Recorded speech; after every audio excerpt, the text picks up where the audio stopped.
आणि यानंतर आणखी एक महत्त्वाची बातमी आपण बघणार आहोत। बातमी आहे सोन्या संदर्भातली, कारण सोन्याचे भाव गगनाला भिडलेत आणि सोन्याचा दर हा लाखाच्या घरात पोहोचलाय, लाखाच्या उंबरठ्यावरती आलाय। 1 लाख रुपयांना साधारणतः 2000 रुपये कमी म्हणजे 98,000 प्रति तोळ्यापर्यंत सोनं पोहोचलंय। लग्नसराईच्या आधी सोन्यानं आजवरचा उच्चांक गाठला। 1 लाख रुपयांना साधारणतः 2000 रुपये कमी म्हणजे 98,000 प्रति तोळ्यापर्यंत सोनं पोहोचलंय। अमेरिका आणि चीनमध्ये सुरू झालेल्या व्यापारी युद्धामुळे जागतिक स्तरावरती एक सुरक्षित पर्याय म्हणून गुंतवणूकदार सोन्याला पसंती देत आहेत। चालू वर्षात जानेवारी महिन्यापासून सोन्याच्या दरात 18,710 रुपयांची वाढ झाली आहे। चांदीच्या दरात सुद्धा मोठी वाढ होते आहे। चांदीचा दर 99,400 रुपये प्रति किलोपर्यंत पोहोचलाय। सेफ इन्व्हेस्टमेंट म्हणून लोक सोनाकडे पाहता पूर्ण वर्ल्डमध्ये, तर त्या हिशोबाने आणि सेंट्रल बँकसुद्धा सोनं घेत आहे, तर त्यासाठी सोन्याचे भाव वाढून झाले। आज सोन्याचे दर काय आहे? जीएसटी सगळं आज सोन्याचा भाव 98,262 रुपये होतो। भविष्यात लाखाच्या टप्प्यात पोहोचेल सोनं? 100 ज्या हिशोबाने भाव वाढ चालू आहे त्या हिशोबाने लवकरच लाखात टप्प्यात पोहोचेल असं वाटतं मला। भाव खूप वाढतात आहे सोन्याचे, पण आता आपले मिडल क्लास लोकांना जसं नॉर्मली लग्न असतं, तर माझ्या भावाचंही लग्न आहे, तर मी त्या हिशोबाने आता घेते। मला घ्यायचं होतं 4 तोडे, पण आता मी 3 तोड्यातच समाधानी करते। इथे आल्यावरती लक्षात आलं की सोन्याचा भाव 98,000 करोड झाला आहे।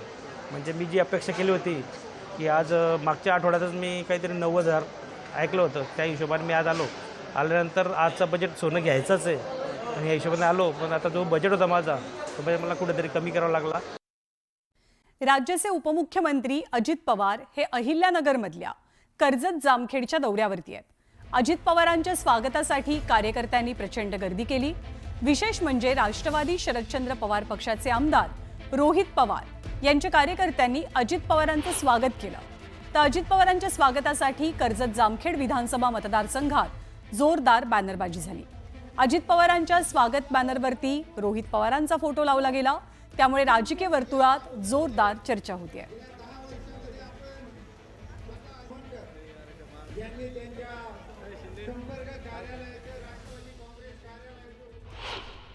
एसटी डेपो हा मंजूर केलाय, पण एसटी तिथं दिल्या जात नाहीत। हे सगळे सामाजिक तिथले विषय, त्याच्याबरोबर आज माझे लोक तहानलेले आहेत। टँकर सरकारकडनं 1 रुपयाचा सुद्धा सुरू केला नाही, 1 लिटर पाणी दिलं जात नाही। आम्ही आमच्या खर्चातून टँकर तिथं सुरू केलेत।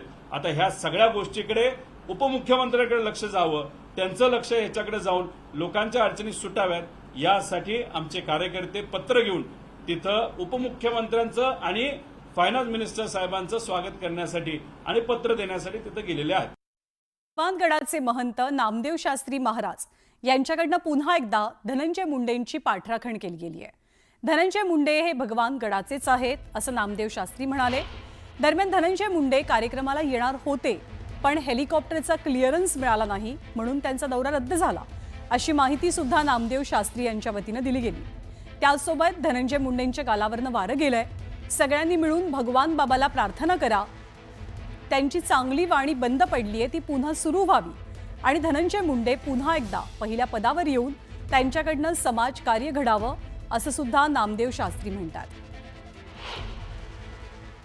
त्यांना मला तर असं वाटतं की त्यांच्या गालावरून जे वारं गेलेलं आहेत, सगळ्यांनी मिळून भगवान बाबाला प्रार्थना करा, एवढी चांगली वाणी जी बंद पडली आहे ती सुरू व्हावी आणि पुन्हा पहिल्या पदावर येऊन समाज कल्याण त्यांच्या हातून घडावं, एवढंच त्यांच्याविषयी आपण बोलूया।